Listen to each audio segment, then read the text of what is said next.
This is Bill from Gentle Counseling, here to talk to parents a little bit today about some of the values of meditation for children.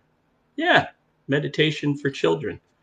Uh, Meditation has proven its use and benefits for kids in many different ways, which we'll get to in a moment. Uh, but as I would like to present today is that the meditation that I share with people or teach people, including children, is kind of a generic form of meditation. A lot of folks may think that meditation somehow is religious. Well, while it can be religious, most religions of the world do have a version of meditation that they add theology to. The meditation that I teach is really kind of an amalgamation of world styles of meditation with no theology present in it. Um, and the meditation that I'm going to be sharing in a series here for children, I just want parents to rest assured that there's nothing religious about it, nothing pushing a particular religion. It's more about learning the techniques of meditation that can be helpful to an individual. So let's take a look at some of those things that can help kids through meditation and why. The first one would be to help kids. It's known to help kids and adults too with emotional regulation and emotional resilience. It's not fully understood how it does that. My theory on that is that by learning the self-calming techniques that meditation and mindful practice represent, a person gets a good deal of practice. And the more practiced you are at mindfulness and meditation, the quicker you can go to that place that is very calming. And certainly emotional regulation is a pretty big deal, even for adults. As we can see today, just turn on the news, you can see a lot of people who are not very emotionally regulated. And of course, our children watch all that and see that. That's where they learn emotional dysregulation, is from the adults in their life and the environment that they live in. So, and emotional resilience. And what we mean by emotional resilience is the ability to bounce back from things like disappointments or hurt feelings, to be able to adjust and refocus our way of thinking and emoting and behaving in such a way that we come back to what we call homeostasis, which is a normal state of being. So that's one way that meditation can help kids and adults. The next thing is that meditation is demonstrated physiologically to lower stress and anxiety. It does this physiologically because when you engage in meditation, you get to a certain point where your brain begins to produce an electronic wave called alpha wave. And when we're producing alpha wave, we feel very calm. It de-stresses us and lowers anxiety. It's a pretty neat feeling. It's a calm feeling. It's a centered feeling, and it ends up being a pretty secure feeling, which is also a good thing for most people, to be able to feel secure, to do something positive in a world that might be confusing or upset, as a way to feel centered and calmer in your life.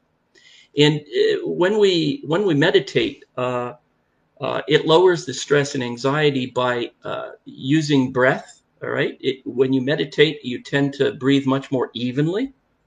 As a matter of fact, your breath and your heart rate can begin to sync together. And that's a very good thing. It's a very good feeling when that happens. And when you're doing that, you begin to produce all kinds of wonderful feel-good chemicals in your brain and in your body. So it's quite naturally calming you down and de-stressing you. It's a wonderful way to de-stress. Overall, when we meditate or practice mindfulness, it can improve what we call brain neuroplasticity. And it's a big word there, neuroplasticity. And what does that mean? Well, the word neuroplasticity sounds, you hear plastic in that word. And what's meant by that is, that your brain is not set in stone. We can exercise our brain. We can literally change our own brain and how we use our brain by practicing different ways of thinking, different ways of exercise, different ways of emoting.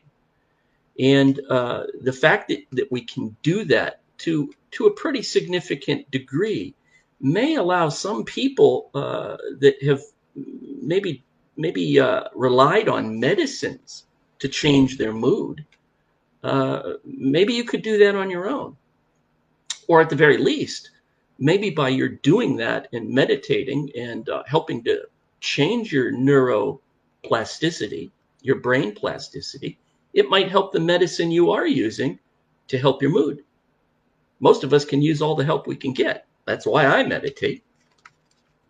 Next, it can improve physical health. We know that people who routinely take measures to de-stress and to work on their stress, it helps us physically. Our emotional life, the way we think, the way we feel, usually is how we're going to behave. And so if we don't have positive means to manage our stress, it's going to impact our health, our physical health. Because of the calming effect, meditation can help all kinds of things, like achy muscles, achy joints. It can help with pain. It helps me with my chronic pain that I live with. It can also help you with all kinds of ailments that you may have.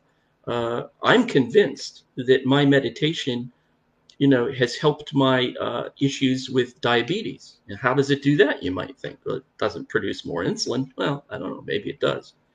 But what it does, how it helps my health, and it helps my diabetes, is when I'm calmer because I'm meditating, I'm less apt to use unhealthy means to deal with my stress, like eating a quart of ice cream or along with a package of Oreos, which certainly isn't good for my health, right? Or my diabetes, for that matter. It helps improve sleep. When we meditate and produce that alpha wave is very similar to the wave that you produce while you're sleeping. It's called theta wave. So that's why sometimes when people begin to practice meditation, they get real sleepy, and they may even actually fall asleep. There's nothing wrong with that. If you fall asleep when you're meditating, enjoy the rest. Maybe you really, really needed that sleep. And we'll talk about ways to avoid going to sleep a little bit later when we talk about meditation and how you meditate.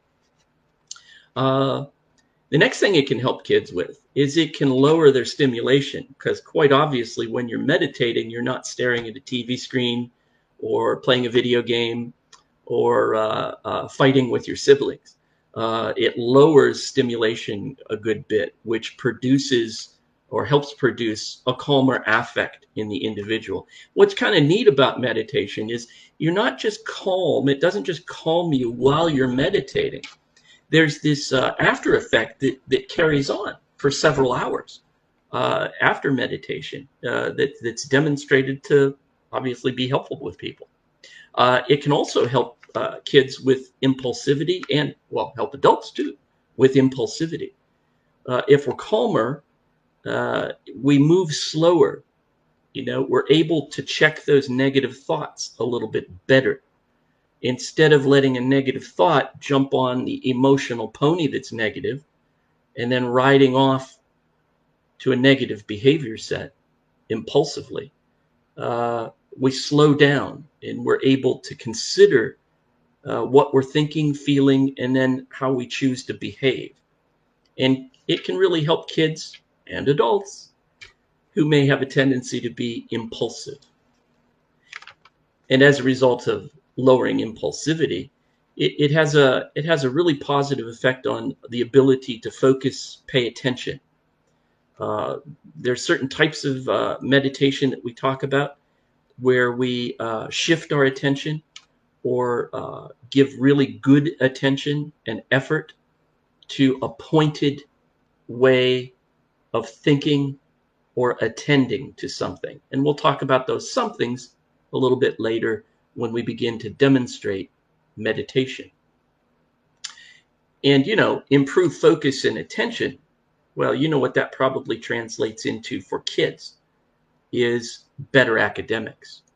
And there are a number of studies out there that demonstrate this. Schools that provide children with morning meditation opportunities, those kids have a tendency to increase their grades, increase their homework follow through, and have more positive behaviors in the school environment. And I know a lot of you may be listening out there right now. Your school environment is your home.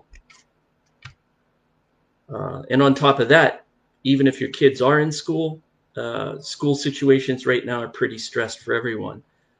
Teachers, adult support staff, parents, and even kids. So having kids learn how to meditate is a good thing all around, whether they're in school, in a school, or they're doing their school home with your supervision. The other effects of a couple of other effects I'd like to mention about meditation and mindfulness and what help it can be. People who meditate tend to have a much higher level of empathy for other people. That's probably because they're paying more attention to the interaction between their thinking and their emotions. And when we pay attention to our emotions and study them a bit and feel them fully and discipline our thinking and discipline our emotions, it tends to help us understand and work with other people who might still be very emotional or might be negative thinkers. So it can increase a child's or an adult's empathy, their compassion, and eventually their self-esteem. Not many people meditate, relatively speaking. People who meditate are kind of rare in this culture, at least our culture here in the United States.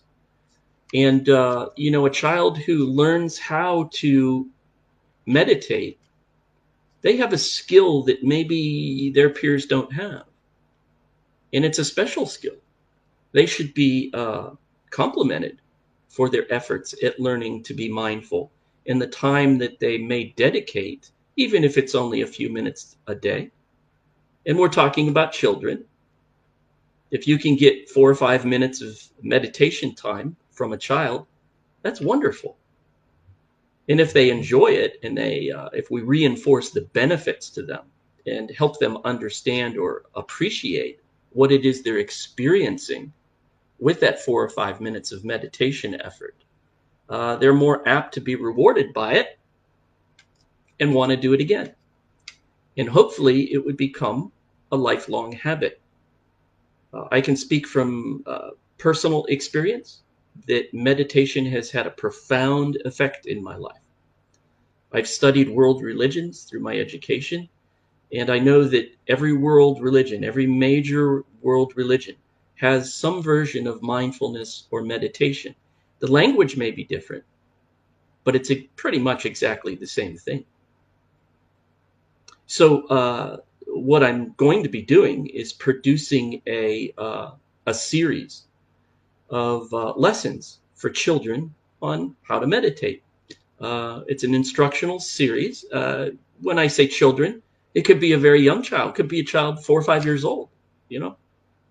Hopefully, I'll make the videos interesting enough and brief enough that it holds the average child's attention. But it's also useful for older kids too, all the way up through the teen years. They may find benefit in the video series. And adults, I encourage you to watch the series with your child and practice with your child. What a wonderful thing, huh? The ability to sit for a few quiet moments with your child in mutual meditation with your kid. How wonderful that would be. And what if you both calmed down? What if you both experienced a really positive result? That would be good, yeah? Well, keep watching. I don't know how often the videos will be produced. I'm very busy right now with several different projects, as well as my day-to-day counseling practice. I think ultimately there will be probably maybe 6, maybe 7 videos in this series, this being the first one to try to introduce the ideas and the concept to parents. But if you'd like to follow, all you have to do is get on the Facebook page Gentling, which is my professional Facebook page, and these videos will be posted on occasion, and they'll be clearly labeled, Mr. Bill's Meditation for Kids. Hey, thanks for joining me today, and thanks for your consideration and listening. Hope to see you soon. Bye now.